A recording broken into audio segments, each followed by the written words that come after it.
Reflection. Sometimes I feel Reflection is being overshadowed by Servant. On the other hand, it feels like Reflection is trying to be Servant. Anyway, today we will be looking at Reflection of Endymion. Before we begin, everything is situational and is my personal opinion. So to me, Reflection is the backup card. I really would like this card in my hand, even though I have Servant. Or if I do not have Servant, I definitely want this card in my hand. Let's talk about Pendulum Summon with Reflection first. So just like the previous episodes, I talk about activating Servant, bringing Jackal King, normal summon Magister, Link Off, Electromite. So where does Reflection come in? So this is where, if there is by any chance you have additional cards in your hand, whether it be a Jackal King or a Magister or a Mighty Master, here's when you want to place Reflection into the Pendulum Zone for the scale of 2. So it's somewhat like a replacement to Servant. So because we have already used Servant, so now we're going to use Reflection instead. And then I'm going to activate Mighty Master for the scale of 8, Pendulum Summon. Whether it be from your hand or from the face up extra deck.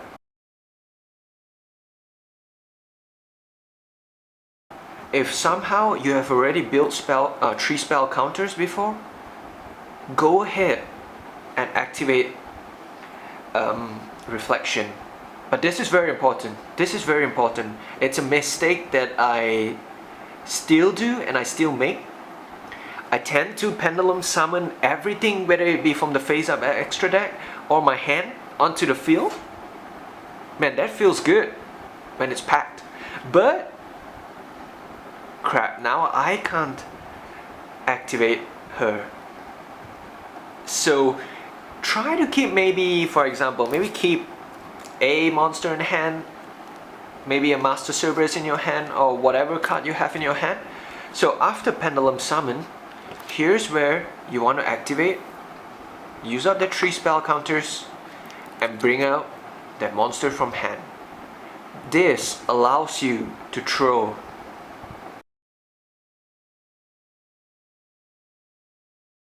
So what monster do I bring in when I activate Reflection? So let's activate Reflection. I usually bring in Mighty Master.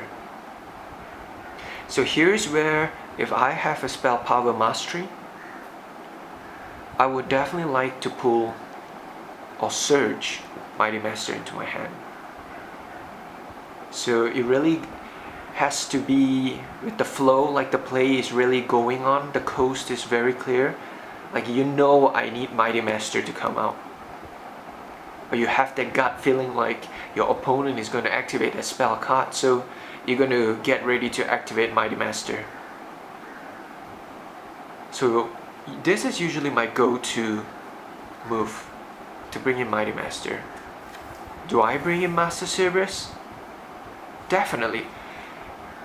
So I believe I mentioned before that I favor Jackal King and compared to Master Cerberus. So if I have Master Cerberus in my hand, Reflection can be activated. Yeah, why not? Why not bring in Master Cerberus and put in some spell counters on it?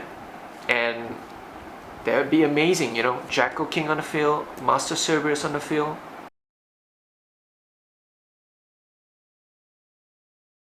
Let's talk about Reflection being on the field after activation. Do I actually keep her on the field for a long time and play around her? Like, oh, I better not touch Reflection, let's place monsters on the other monster zone or the extra monster zone. I actually do not. If I had the chance to throw an opponent's card, I would have done so. Or for example, if you maybe play set rotation, you can always throw that opponent field spell card back to you. But other than that, I tend to actually link off Reflection if possible. Yeah, I mean, the attack points are good, but it's very rare for me to have Reflection on the field and attack unless I know this is gonna be that OTK, or I can just finish the game, then perhaps, let's just switch to attack and let's just finish up the game. But usually she goes off the field pretty fast.